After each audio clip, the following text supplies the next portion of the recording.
So once again, this is a training for McGraw-Hill. We are going over some of the new items that we have on Survey Analytics that you can use with your current license underneath the Universal Site License, and also talk about a couple of things that that you guys might be interested in, and also I'll let you know of a couple of things that are new. So this is our agenda. We're just going to go over some new question types, a couple items for interaction on mobile devices, and also some additional analysis tools that we have available that should make a lot of the tool a lot easier to use, as well as apply it to some new research opportunities. One thing that did come up today, actually, and I was going to send an email, but after this session, we did just start doing phone number verification on the survey accounts. And so for each person, when they're sending out a survey, if they don't have a phone number attached to their account, the system is going to automatically ask them to and prompt them for a phone number. The reason why we implemented this is so we can prevent a lot of people using our system for spam. And so if you don't have a phone number attached to your license or your email account, the first thing you'll see once you log in is to verify your phone number. Once you verify the phone number, then you can continue to move on and send out your surveys. So that's something that actually just happened today, and I'll send that in an email just officially, just to let you know and what it looks like. I've got a little screencast that shows that instantly. So again, all you have to do is just type in a phone number for your account, and once you do that, then you can move on and send out your surveys as needed. If anyone has any questions about that, feel free to contact me or ask any questions now, but that is one of the new things that did currently show up. So right now I'm going to go ahead and move forward with a couple of new questions that we have. And so the first one, if you haven't seen this already, we have included a new question type called interactive maps.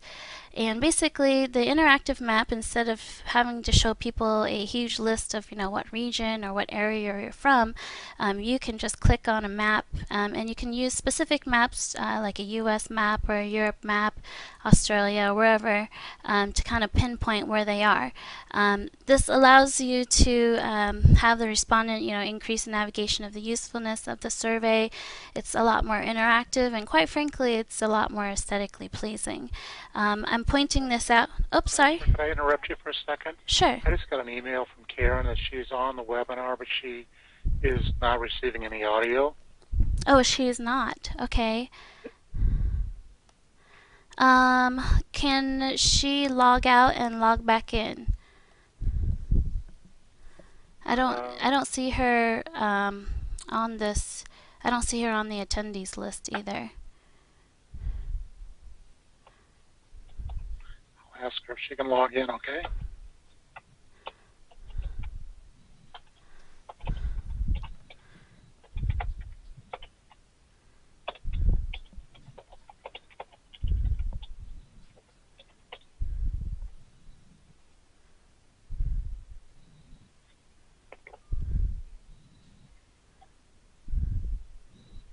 Is there a way to verify the other people are in attendance? Yes. Mary is in attendance, Gretchen, Emery, and Misha.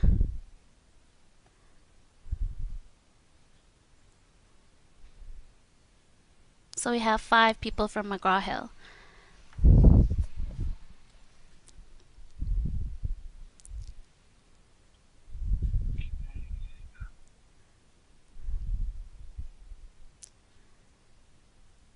And hopefully everyone else can hear and also see my screen. If you can't, feel free just to give me some feedback and let me know about that as well. But it appears that we are able to get in. Everyone else is able to get in.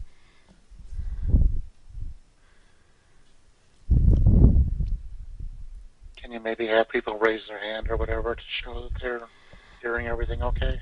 Yes. Okay, looks like Gretchen, Misha raised their hands, and Emery has also raised her hand. Okay.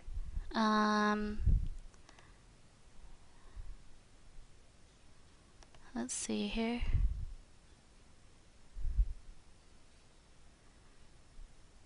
Only person who didn't was Mary, but that's if you just want to write back or email me back and just let me know if everyone can hear me or see me and see my thing move. That should be fine. Okay, it looks like everybody in the room can see and hear, so that's fine. So is Karen still having issues with logging in? Yes, she just tried to log in, and all she hears is beeping on the call. Oh, interesting. Maybe let me go ahead and... she's using the... Yeah, maybe she's using the old invite. Yeah, let me go ahead and just send her the new one just to be on the safe side. Oops, here. Okay.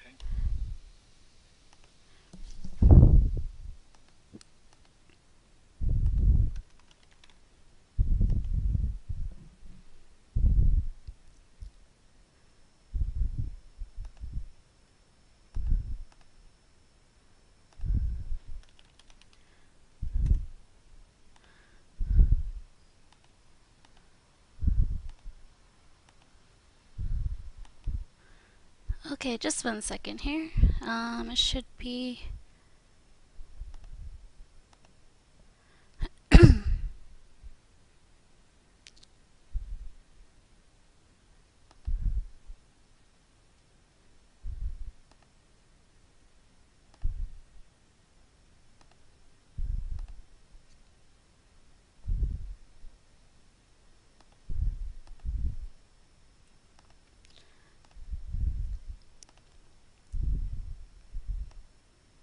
Okay, so my apologies for this, everybody. Hopefully, everyone can still see and hear my screen, or hear me and see my screen. I'll go ahead and just continue on with the interactive maps. When I send the video, I'll try to edit it so it doesn't have a lot of lag time in the front. So I'm just going to jump over to how to set this up and where it's available. And so let's just go ahead and start with one here.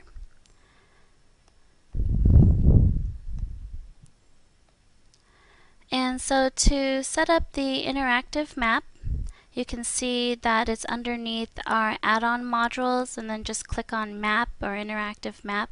And with this thing you can follow and copy the help file and kind of look at that later.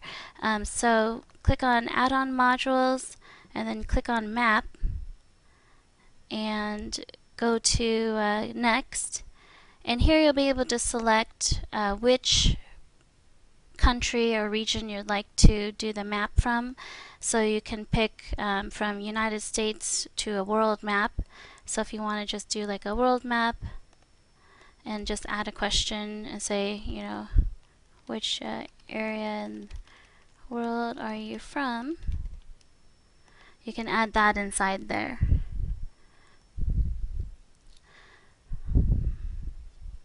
So this is going to open up a map, and you can do a quick preview of this question just to see what it looks like.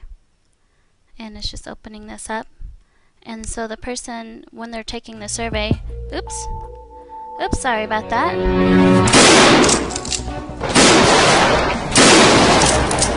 Oops, sorry about that. That was what I was going to show you guys next about something we can do. My apologies. But basically, I'm going to put a page break in there so that doesn't happen again. Let's see here.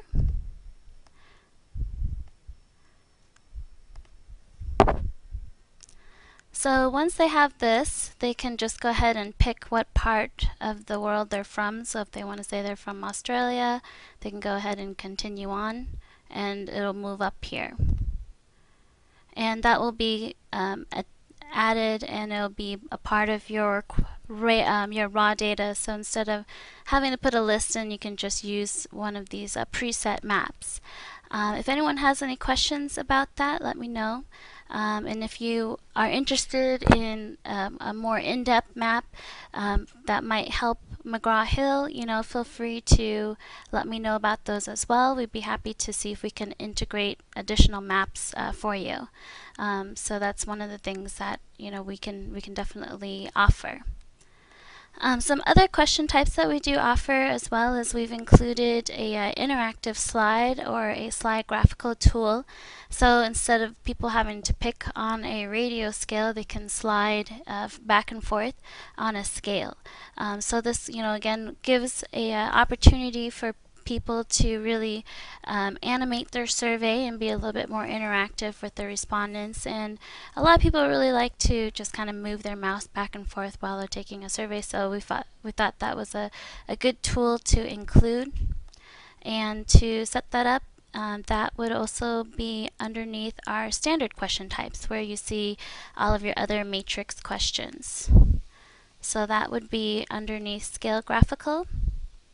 And click on next here, and it's the same as how you would set up a normal multi-point scale question, except when you do scale graphical such as this, you'll now be able to see it slide from one side to another. So I'm going to add a page break here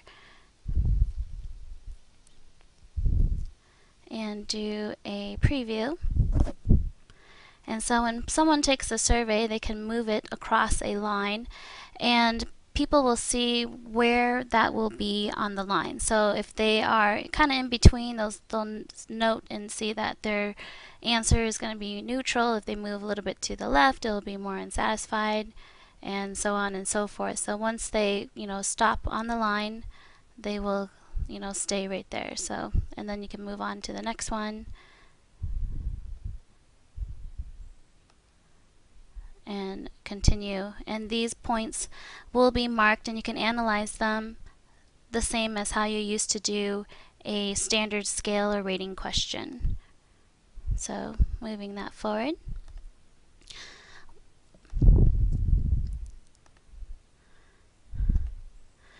So with our tool, we also included a video or photo upload opportunity. We still have the tool in which you can allow people to upload standard documents and files, but now if you want to have them upload pictures or video files, you now can do so. So that will be saved and you can download it and use it for review underneath our add-on modules, our advanced question types. And essentially it's the same as our other upload file tool, and that's underneath our advanced question types. So yes, advanced question types, and you just do attach upload file, and then instead of just typing in anything, you can actually specify which one you want them to upload. So whether or not it's for a standard file for the web, a video file, audio, voice file, anything kind of like that, we can save that for you, and then you can go ahead and go to the response participation IDs. From the reports tab, you can go to response viewers, and for each individual person you just click on their ID, and then we'll have a link. Since this person didn't finish it, you can see they don't have that, but if they did, there would be a link you can click on in their individual ID, so you can either download it or you can view it online.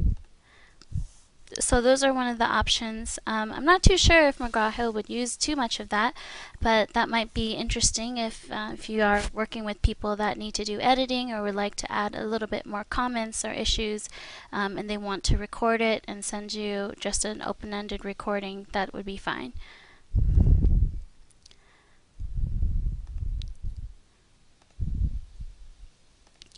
So that loud noise that you heard earlier is actually from a new question type that we have. I'm not, like I said earlier, I'm not 100% sure whether or not this would be useful. I do know that you guys do have some interactive tools that you use with some of your publications. And so if that is the case, you might be able to run what's called a tube pulse question. Before, in the past, tube pulse used to be where people would sit in a room and they would watch a commercial and dial from 0 to 10, with 0 being, least favorable and 10 is most favorable, and they would watch a commercial and then move this dial throughout the commercial, saying what part they like or what part they don't like.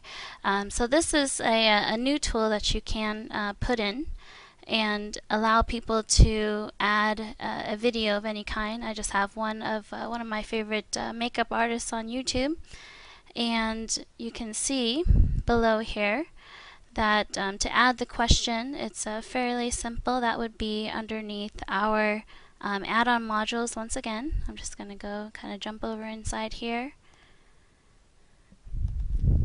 and then you can specify which video you'd like it from. And there's two ways that you can collect data. You can do it by a moment-by-moment dial slider, which is what I did below, or you can do a cue point where you can pause and ask specific questions and have people answer it as well.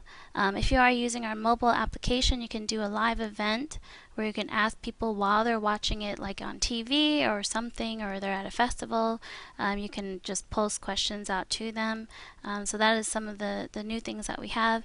And right now, the video that you can use is you can use a YouTube ID and then add a start time, end time for the video, and then go ahead and save the question. I'm going to see if I can turn this down just a bit on my end so you can kind of see what it looks like. So I'm just going to turn down the volume.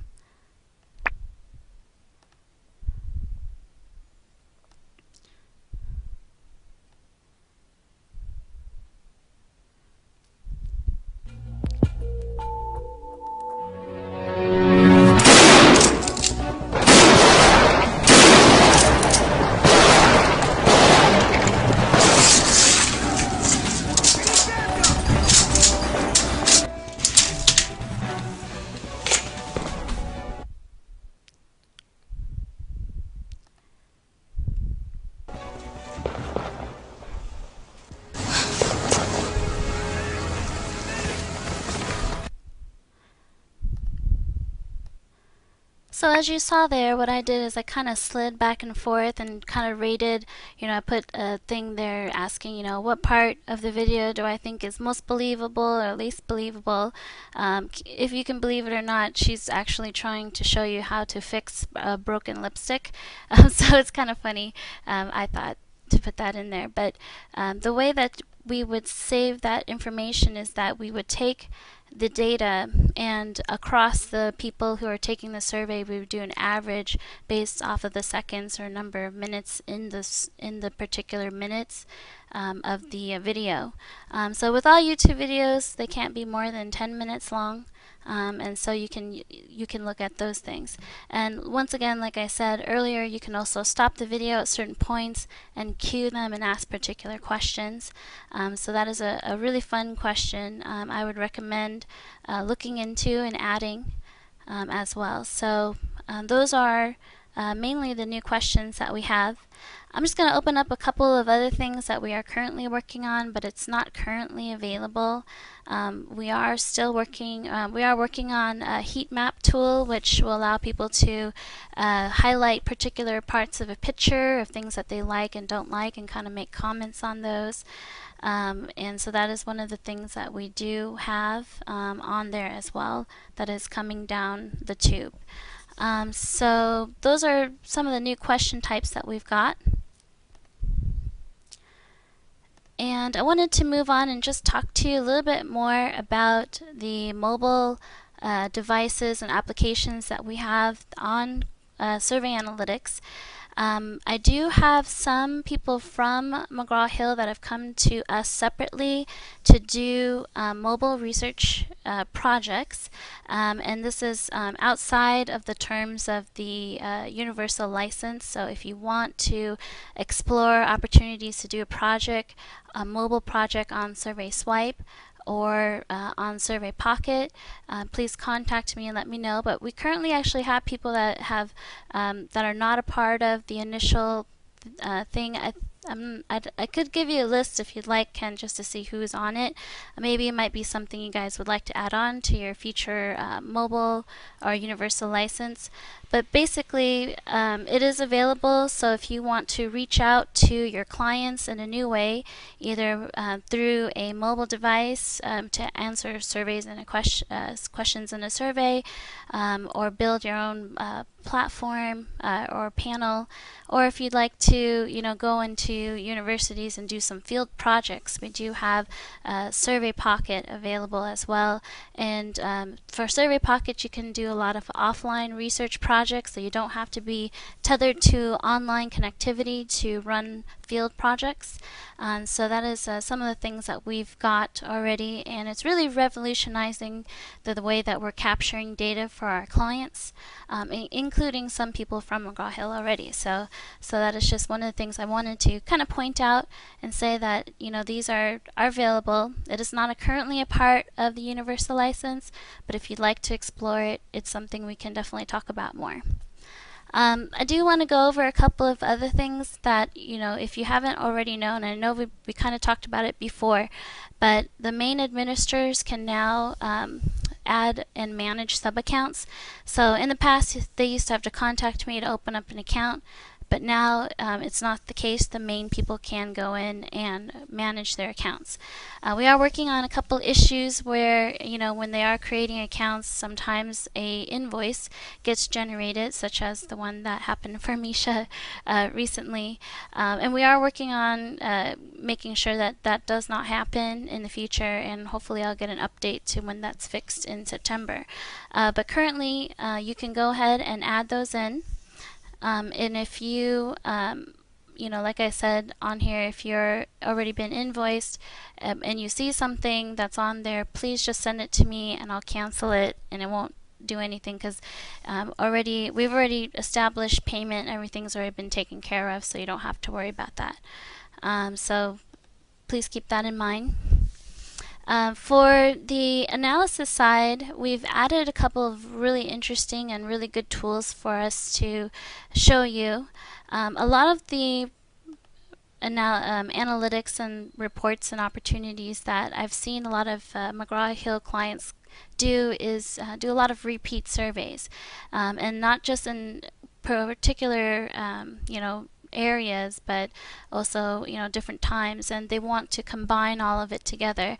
In the past, you could only use just one survey and then keep using it over and over and over to combine the reports, but this time you can actually go in and take different surveys. As long as they have the same exact question templates, you can actually combine it all together. So that's one of the things that we're really excited to be able to have for people, and that's underneath our analytics tab here.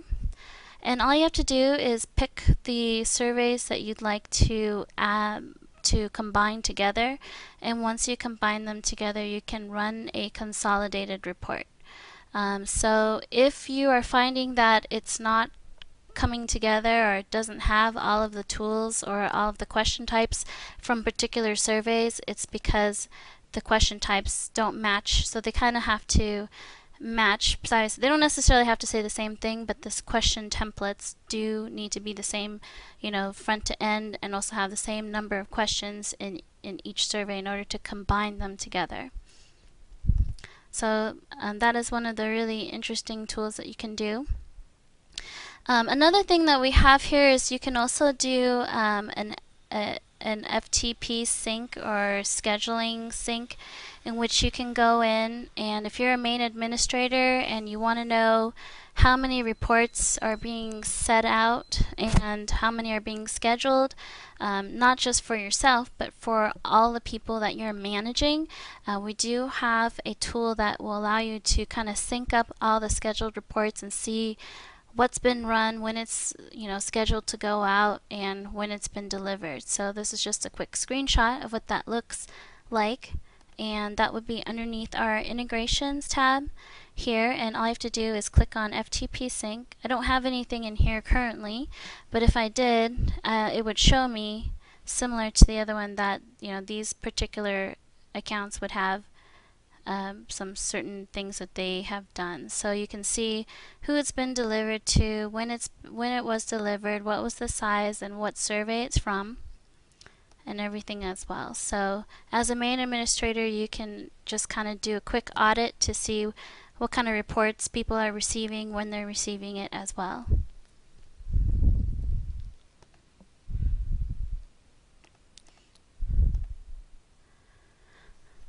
I'm not sure if you guys have worked with our QR code tool yet, but QR codes has been extremely popular in Asia, and it's popping up everywhere now on the side of the streets or in the malls.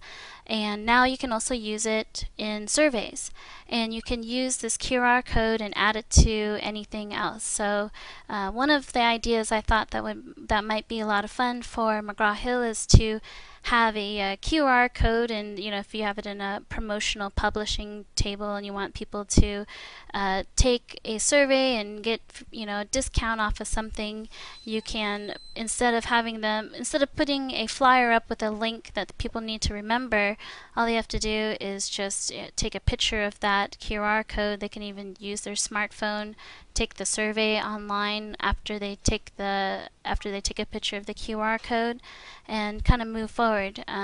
It's something that actually I've been playing around a lot since I got a brand new smartphone, and so to send out surveys is a very interesting way to do it, and also a great way to continue interaction with a lot of your clients. So again, that's underneath our send survey options here.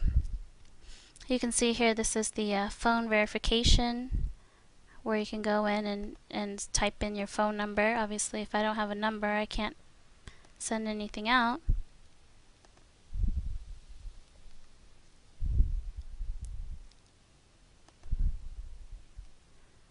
I need to do this first, just 1 second.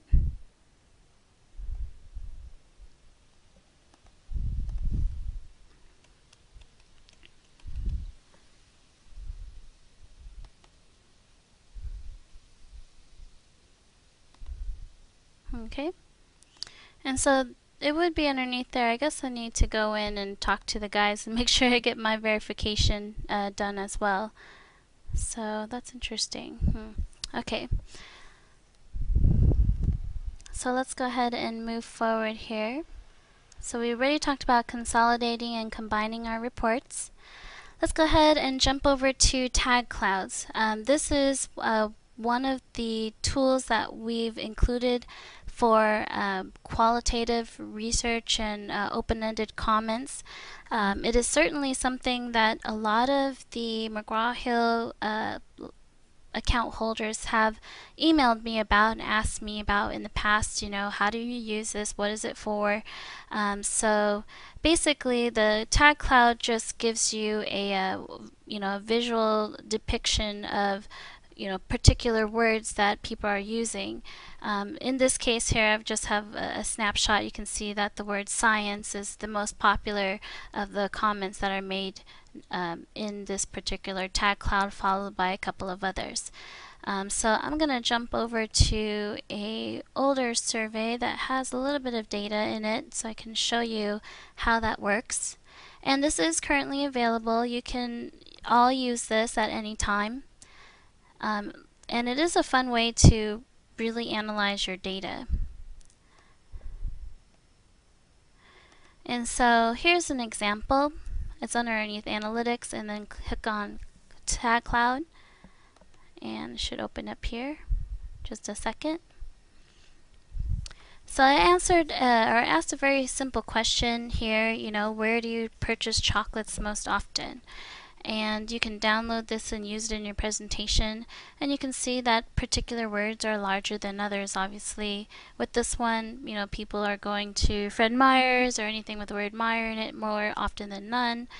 And the great thing about our Tag Cloud is that you can control the kind of words that show up. So we have a tool on the right side called stop words. So if you want to prevent particular words like Fred or Theo or Safeway or anything like that from showing up, we can take those out, update this, and then it will update the tag cloud. From here, you'll also be able to share it on Facebook or Twitter, or even share it through a QR code link or LinkedIn. So that's a great way to look at your data. Normally, we used to just send out an open-ended text data in an Excel spreadsheet. This is just another way that you can, present your data and analyze it, and really have an interesting discussion with your team about it. So, I really like using it, and it was something mainly done for software developers, just to kind of get a really good gist of what the content of a particular website is. But we can take those same concepts and apply it into market research as well, pinpointing particular words that are used most often, and also just kind of filtering out the particular things you want to see and not see. So that is Tag Clouds. We do also offer a text analytics tool. So if you're interested in going further and doing uh, your own tagging and filtering your own open-ended text, and setting up your own segments, you're more than welcome to do that by using our text analytics tool.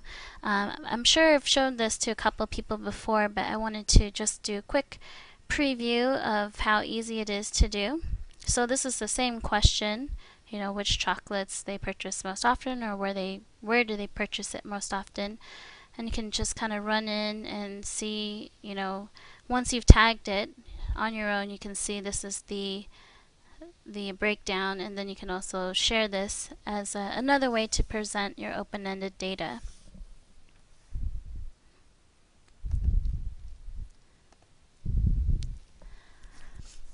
So for Survey Analytics, I'm not sure if a lot of people have used this. I can say that for a lot of people that have come to me and I've worked with them, I don't think a lot of people have done this yet. But if you are using or gathering data in other ways but would like to use our tool for further analysis, you can do a data import tool option that we have on Survey Analytics. So basically, if you got like a paper survey, or you just have something out there that you want to just quickly do an analysis on, all you have to do is just format it properly and just upload it into our system. Oops, I spelled transfer incorrect.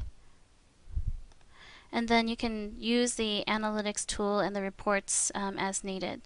So to set that up,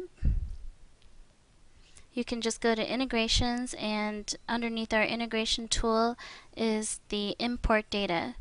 And to kind of get a good idea of what it should look like in order to upload the data, we have a sample of all the question types that you can upload into our system.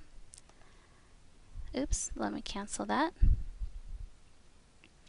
And actually, if I do have that, I'm going to upload that into the system. And then you can just review the data. So once it's been successfully done, now you can run into your reports and analyze it a little bit further. So that should be available underneath your new tool. So that is a new tool that you can add and do further analysis. And this would also include if you are using a different survey tool, but you want to add it inside Survey Analytics and use our reports and analysis tools to do your analytics. You can also add that as well.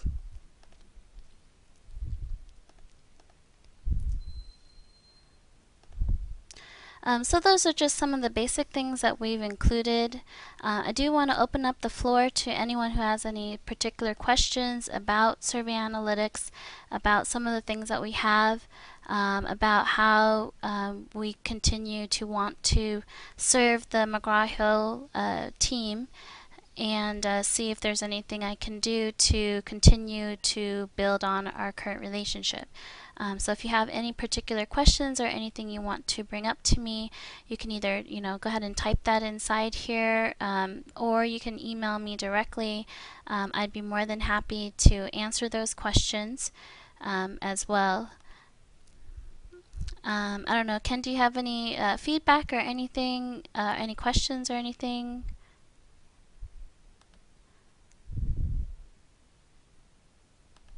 Hmm. Hopefully people can hear me still.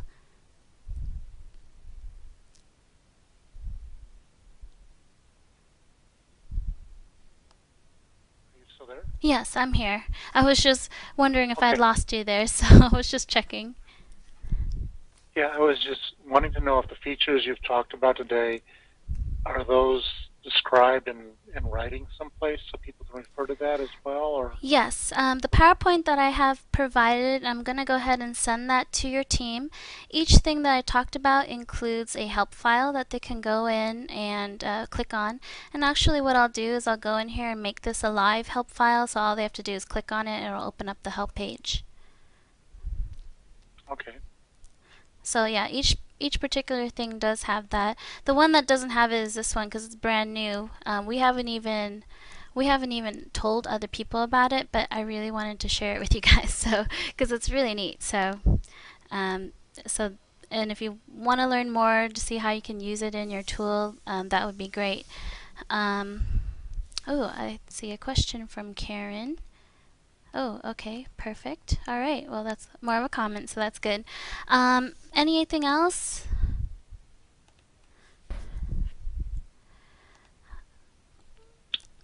I guess. No, I want to thank you for. Oh, okay, great. I guess the one other thing I do want to talk to you guys about in the future, and maybe this will be more of a separate conversation down the road, but like I said, with the new tools that we have, and I already currently do have some McGraw-Hill people already using some of their own project money to do projects on Swipe. I don't think anyone's really using Pocket right now for field research, but I know I've got at least 3 or 4 different groups of people using Swipe on their own for like $1,000 projects here and there. So if you want to know more and maybe see if we can expand this to the whole group, that might be something we can talk about. We also have one other thing I thought, if you guys are interested, I was thinking maybe you guys would want to set up a panel in the future of particular respondents or people that you work with, or publishers, or people that you work with to kind of set up a profile of the times of a number of times people take surveys. You can track that under our panel tool. So I wasn't sure if that might be something you guys would be interested in.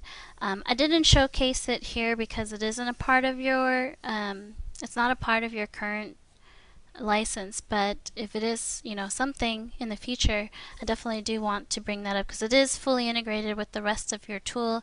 And if there is a need universally across your entire team to be able to set up a panel of respondents and use that to keep track of how many times people are doing publishing projects or doing surveys, this will be a wonderful addition to the survey application. Okay, let's talk about that in more detail later on. Okay. Okay, sounds great. Okay, and is there any other questions from anyone? Or if not, I'll go ahead and conclude this, and I'll edit the video and send out the PowerPoint slides quickly after this. Okay, thank you. Okay, thank you everybody, and have a great rest of your day.